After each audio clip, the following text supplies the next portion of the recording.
everyone. Welcome to another episode of Seek Up. I'm really excited to welcome Devyn. Hi! This episode is going to be all about food, which is really exciting. We wish you could join us here in person to taste some of the yummy goodies that Devyn, you prepared for us, but you'll just have to watch from far away. Or you can watch my series on OmStars because I have this recipe on there, so you can check it out. Yeah. Amazing. So, Devyn, one of the reasons why we were just so inspired to have you come on to OmStars is that your message about the plant-based diet, about the vegan life, is just so pure and so happy, and I just really feel like it really comes from love. So how did you decide to move away from kind of like the traditional American diet and kind of embrace this new lifestyle? Yeah, so it's kind of an interesting story, and it was a really long transition for me.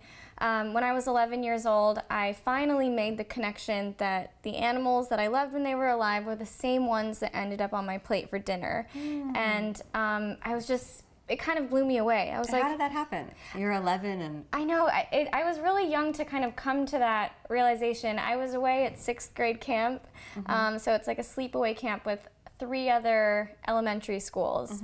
And every meal that we had was like banquet style, just like, you know, tons of food. And it was, you know, spaghetti with meatballs, fish sticks, chicken sandwiches. And I was just like, okay, that's chicken and that's beef and that's a cow and that's, and it was just like this kind of tumbleweed effect or snowball effect of me realizing that these were actually animals, you know, and I loved animals. I always loved animals. So I decided right then and there that I was going to be a vegetarian. And so how did that work? Did you tell the camp counselors? Did you tell your parents? Or how'd that work? Yeah, I told the camp counselors and they made me separate meals. Wow. And so they were understanding. Yeah. Okay.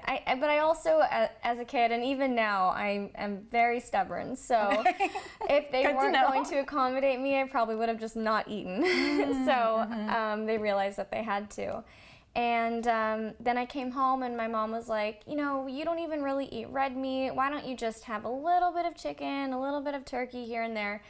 And she managed to convince me for a few months. And then I was like, why am I doing this? I'm not going to anymore. So I became a vegetarian. And I was very committed to that and was always kind of researching. I would go to PETA.com and I would read their articles. And that's when I learned about, you know, why cheese isn't really even vegetarian and why you shouldn't eat eggs and why you shouldn't eat dairy. And how old were you when that information started to come through?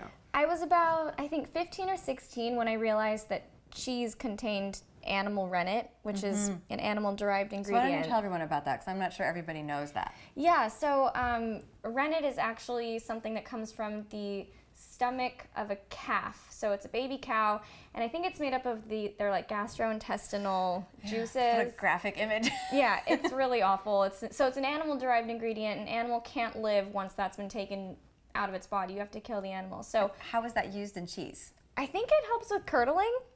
I don't know. Is it the casing that's around the cheese? I'm not sure, actually. Okay. I think it's the casing that's around the cheese, because that's you know, if you go to Whole Foods and look in the cheese section, there's like usually if you get a block of cheese, there's like a thick thing on the outside of it. Okay. I think I could be wrong. We could be wrong. Okay. I think that is the animal rennet. Ugh. Okay. See, I learned it so long ago, and I cut it out so long ago that from the mind and from the diet, it's just gone. So well, that's kind of a wake up call. So maybe there's a bunch of other things that I think are really interesting wake-up calls. So there's the rennet that's on the outside of cheese. You're thinking you're vegetarian, and then you realize, well, wait a minute, maybe I'm not actually vegetarian. I'm consuming a product that comes from animal intestines. Then there's, what are some other wake-up call food items that maybe you sort of had an eye-opener about? Yeah, so there were several.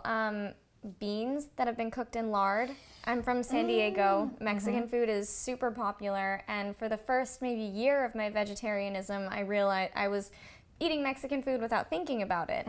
And then I don't really even remember how I realized that some things might contain lard, but that was kind of like a wake-up call, so now I'm very diligent about checking. Chicken and beef broth, and like even in just rice and soups at restaurants. So I always, before I go to a restaurant, I always call and ask, do you have anything that doesn't contain any animal products or byproducts? And it's just really about being diligent and checking beforehand. Absolutely. Yeah. I've heard recently that some wine is actually not vegan. Yes. So tell me more about that. So yeah, wine is clarified. Wine and beer actually are clarified using isinglass. I might be pronouncing that wrong, but it's fish bladder. It's like, why are you putting fish in alcohol? Are you serious? Yeah. Fish bladder? Fish bladder. We have to purify it through fish bladder? Yeah. Is that all wine and all beer? It's not all wine and beer, but I always try and just be safe, and I don't even like wine that much. I know probably that people freak out when they find out that I don't really like wine, but Neither do I that much, yeah, actually. It doesn't taste good to me. Yeah, So I've had that for a long time. I went through a period where I was like, okay, I'm going to try to learn about wine because it's the cultivated and intelligent thing to do, and then I was like, I don't like this. it's gross. I'm the same way. So I'm not missing out on anything, but there are vegan wines and vegan beers, and there's plenty of options. You just need to check. Just with everything, you need to check. Are wines good about labeling or not so much? Not in my experience, Me no. neither. Yeah. And beer also? No. No. I don't think they're. I mean, when you call and ask, they'll let you know, but I don't think anything is really labeled as On vegan. the bottle. Yeah. Yeah. Wow. Maybe it should be. Maybe we should start a campaign. Let's do that. Label alcohol. Now, is that true for hard liquor as well, or? I think the only time that you might have to think about hard liquor is if any whiskeys contain honey. Okay. But I always just have vodka. So I'll have a vodka soda. That makes me sound like an alcoholic. I have like one alcoholic drink a month, and it's usually vodka. Straight for the vodka. Yeah. Vodka's always vegan, so Okay, good yeah. to know. Yeah. Yeah, I think of Russia when I think of vodka. Oh, I'm sure. Did you drink a lot of vodka when you were in Russia? Actually, the students when I went to Russia a few years ago, the students gave me a bottle of homemade Ukrainian vodka. Oh, It was a mini wow. bottle, and I brought it on the airplane, and the security officer stopped me and said, "You're not allowed to bring this on the airplane." And then he looked at me and he went, "It's okay." Very Russian. Because love it was that. vodka, it was all right. You know? Yeah. I love that. So you're from San Diego. Yes. And are you still based there? No, now I'm living in LA. I've lived in LA on and off for the last 6 years. Okay. And I love it. I always end up going back no matter how many times I leave. But so you leave often. Yeah. Where do you leave to? So I left when I was in school. I went to school in Santa Barbara, so close to LA. Okay. I left to study for a semester in Italy, and then I also lived in Australia for a little bit. Yeah. And how is this food journey related to, say, the travel journey? Have your travels really inspired your cuisine?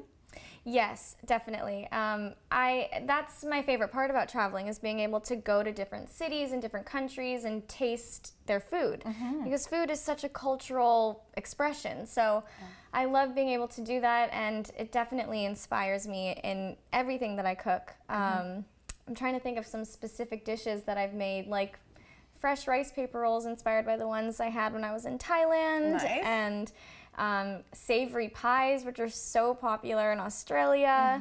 I just, you know, I love cooking and recreating the dishes that I tasted when I was abroad. Yeah. Do you think that food, which is such an intimate expression, you know, it's like what we eat literally becomes our body. Yeah. In terms of just like your message, what does food represent to you? Ooh, that's a good question. I think food represents compassion for me a lot, because I make all of my food choices out of compassion for the animals and compassion for the environment and for my body, which is why I'm vegan. So, you know, it's obviously nourishment and it's fun to cook and I love doing it, but at the end of the day, I make all of the choices about what I eat, you know, out of love for animals and for the environment. And for your body. And for my body, yeah. But I do have to say, I'm 110% an ethical vegan. So what does that mean? So I became vegan just completely for the animals. The environment, of course, it's a wonderful added bonus. The, you know, positive impact it's had on my body has been great, but I went into veganism for the animals, and that's what helps me stay committed to it. Absolutely. Did you experience a difference between when you were vegetarian versus when you were vegan? And what did that feel like? I think since my transition into veganism was so slow, I mean, it was really across the course of maybe 8 or 9 years, where I was kind of cutting out things one by one as I learned about them. I didn't really notice a huge difference. When I went fully plant-based, I maybe lost a few pounds and I had a bit more energy, but I've always been pretty healthy, and, you know, I've always kind of been able to stay in shape, so the difference wasn't crazy. I almost wish that I had that, like, before and after, because then you can really see, but I had just been not even consuming animal products for very, you know, it was just very slow coming into it. That makes sense. Yeah. I think that it's really inspirational to hear how young of an age that you really had that wake-up call. I mean, for me, when I started practicing yoga, that's kind of when my consciousness really got raised to the impact that our diet has on animals, on the earth, and ultimately on our own body.